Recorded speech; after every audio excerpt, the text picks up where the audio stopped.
Fala investidores, sejam muito bem-vindos ao canal Planileiro Investidor. Eu sou Adriano Costa e no vídeo de hoje nós vamos falar do relatório gerencial de junho de 2022 do XPIN11, é o XP Industrial, Fundo de Investimento Imobiliário. Então, a gente vai ver aqui qual foi a performance do fundo, né? Que segue aí reduzindo aos poucos a vacância do fundo.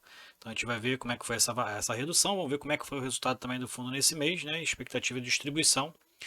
Então fique conosco se você gosta de FIIs, né, e FIAGos, gosta de acompanhar esse tipo de assunto, investe na bolsa, né, e quer acompanhar com a gente aí mais de 150 fundos que a gente acompanha aqui no canal.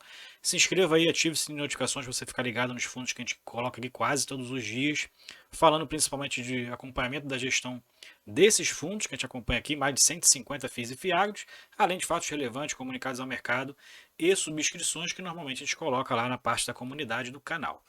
Ok? Então, esse relatório está na descrição do vídeo para você baixar, fazer uma leitura mais detalhada e também o nosso link do canal do Telegram. Se inscreva lá em curta distância e fale com outros investidores também e troque conhecimentos com outros investidores também FIIs e FIAGos, ok? Então vamos lá, relatório de junho de 2022 do XPIN. É o XP Industrial, Fundo de Investimento Imobiliário do setor de logística e industrial, né, como o próprio nome já diz. Outro fundo aí, então, do segmento de logística da XP.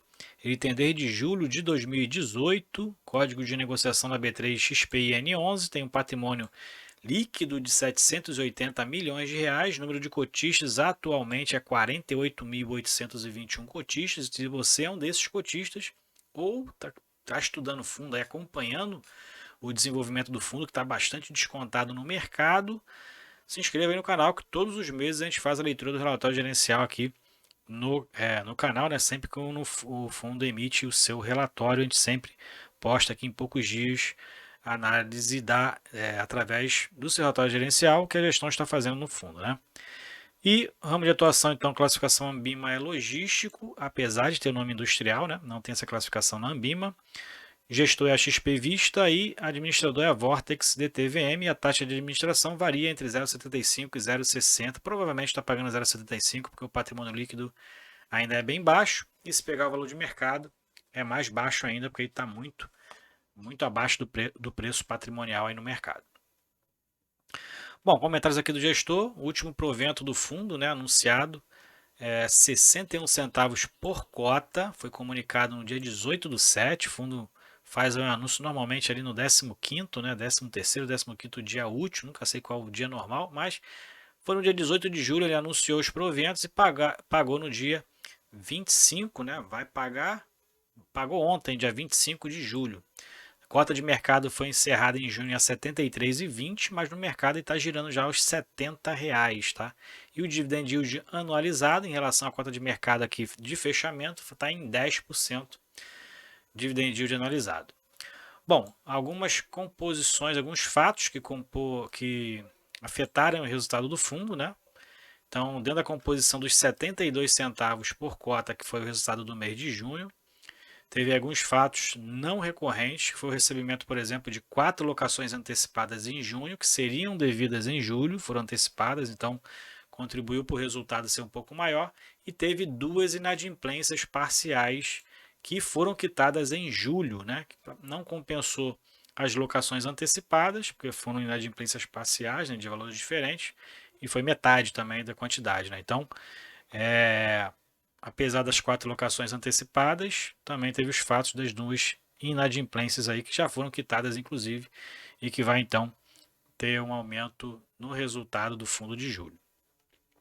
No dia 7 de julho, ele publicou um fato relevante, que foi a expansão de 1.108 metros quadrados em julho, então um fato aí subsequente, né, da área alugada para a GTEC, né, condomínio BBP Jundiaí 1, passando aí de 1.108 para 2.217, dobrando então a área de ocupação, e a vacância física então, que em julho encerrou, né, nesse relatório inclusive de 16,9%, para julho já vai estar em 16,5%, então reduzindo um pouquinho aí a vacância. O fundo vem galgando essas reduções, né? Já é o segundo mês seguido que o fundo reduz um pouco aí a vacância. Fluxo financeiro. Então, em junho, o fundo teve aí receitas de locação de 5,6 milhões, rendimento dos fundos imobiliários que tem na carteira 34 mil e receita aí do caixa aplicado, deve estar com caixa bem alto, né? 811 mil reais de receita de renda fixa e LCI do caixa do fundo, né? Então tá com caixa aí considerável porque tá com uma receita aqui bem relevante se nós compararmos aí com a receita de locação, né?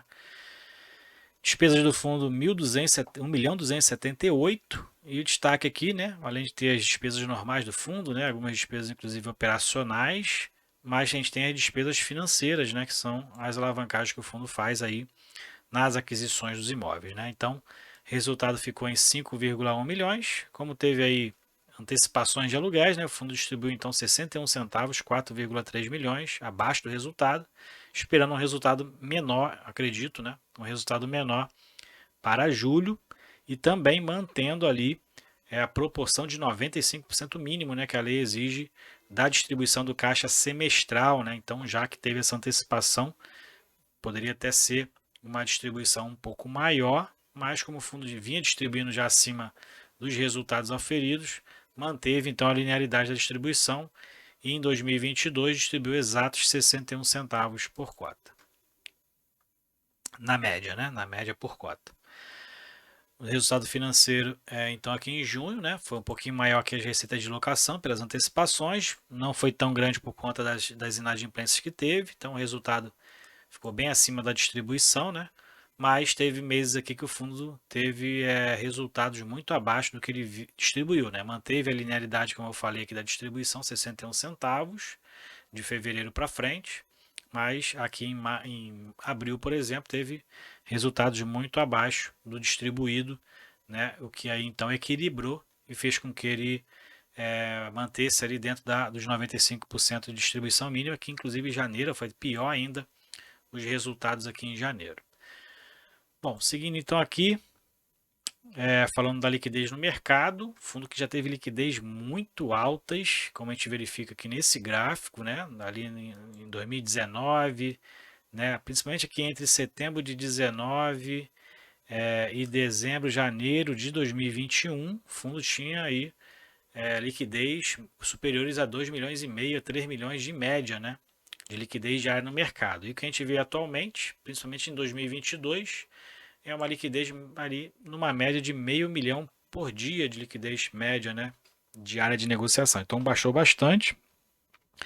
Acredito que o que seja por conta do preço de mercado, que a partir daqui teve uma redução muito grande, muito drástica, e quem tem a cota acaba não vendendo, não negociando a cota por conta para não executar prejuízo, né? E segue aí esperando que o mercado melhore e segue pegando os proventos do fundo que se manteve, né?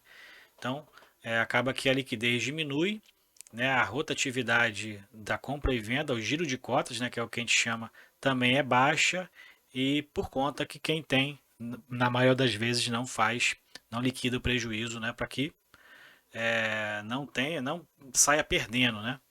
E a gente só liquida prejuízo se for para compensar um ganho de capital, né? Assim que a gente, né, costuma fazer para poder não pagar imposto de renda, por exemplo. Você, né, efetua um ganho de capital, vende ali o proporcional para você ficar dentro de uma margem ali de não pagar imposto de renda em cima do ganho de capital, né?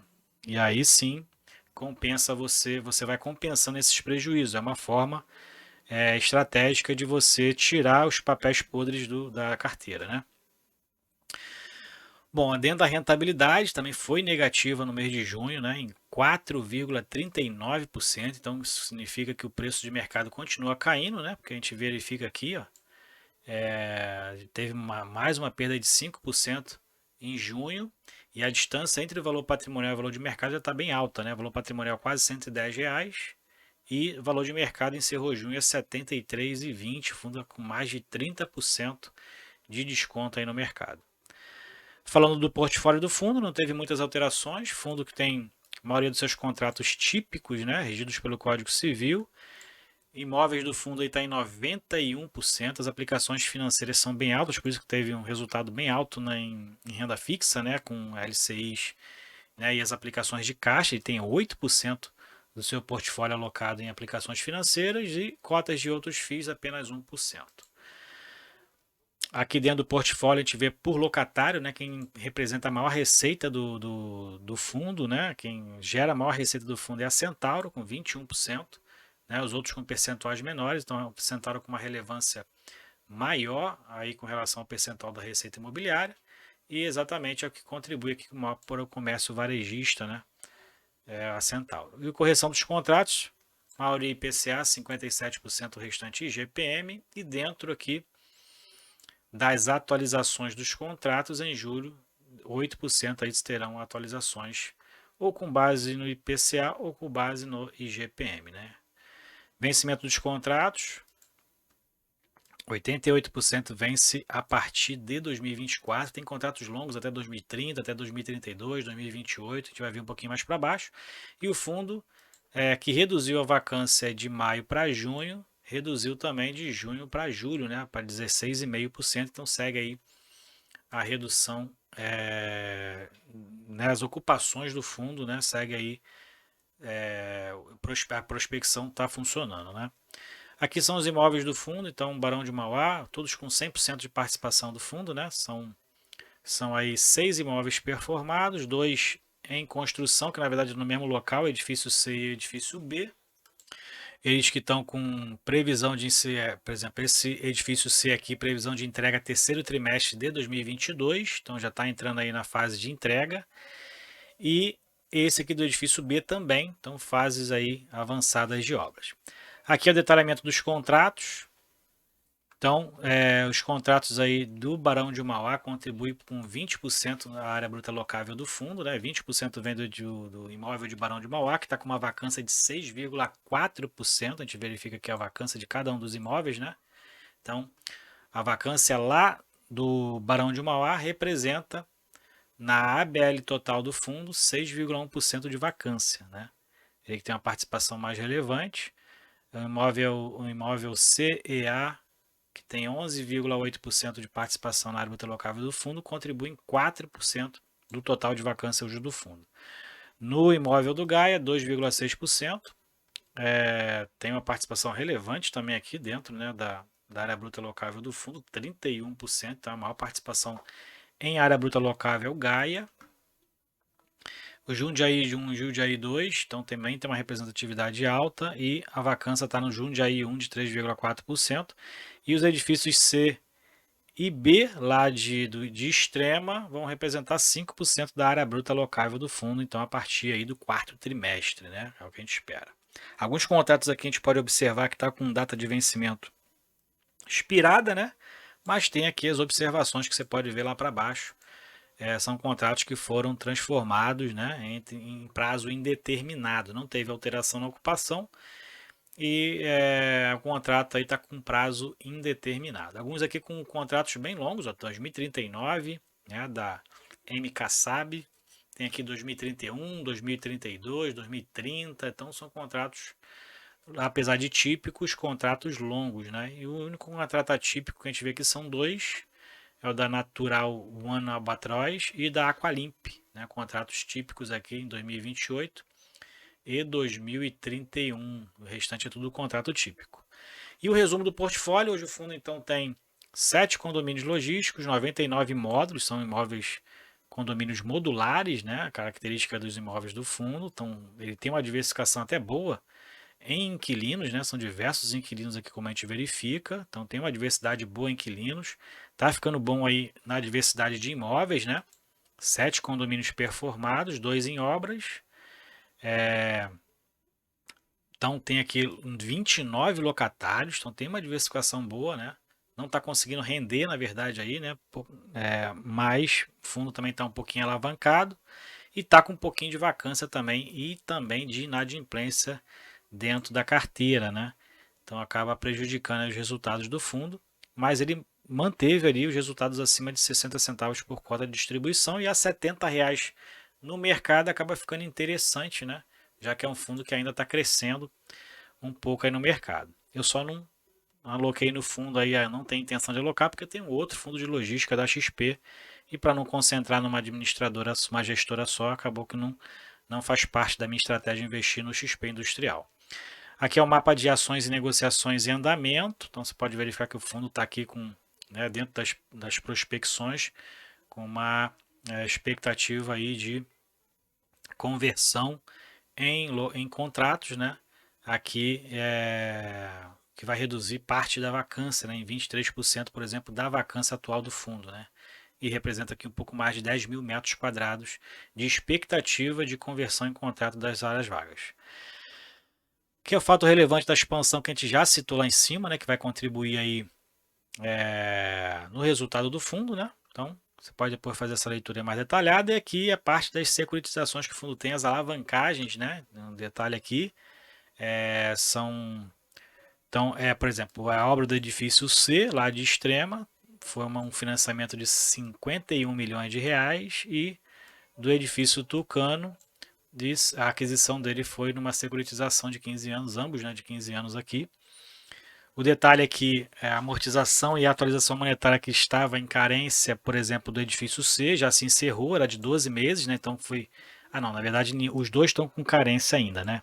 Então, o que vai se encerrar primeiro vai ser do edifício Tucano, que tem uma carência de 12 meses da amortização e da atualização monetária, então vai até outubro.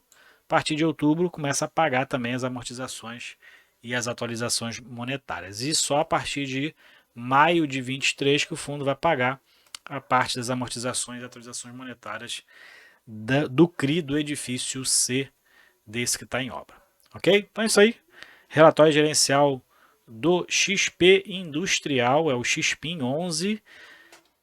Para mim, um fundo que está se desenvolvendo ainda, né? Apesar de ter aí quase 4 anos no mercado, um fundo que está se desenvolvendo ainda, né? Tem essas securitizações aqui que vão contribuir para o resultado do fundo, né? 2 imóveis ainda em construção, com previsão de entrega agora no terceiro trimestre, que vai contribuir para o aumento da receita do fundo, e a expectativa é que ele continue distribuindo no mesmo patamar, ali acima de 60 centavos por cota, e com o preço atual de mercado a 70, acaba ficando interessante aí para quem está procurando um fundo de logística no atual momento, ok?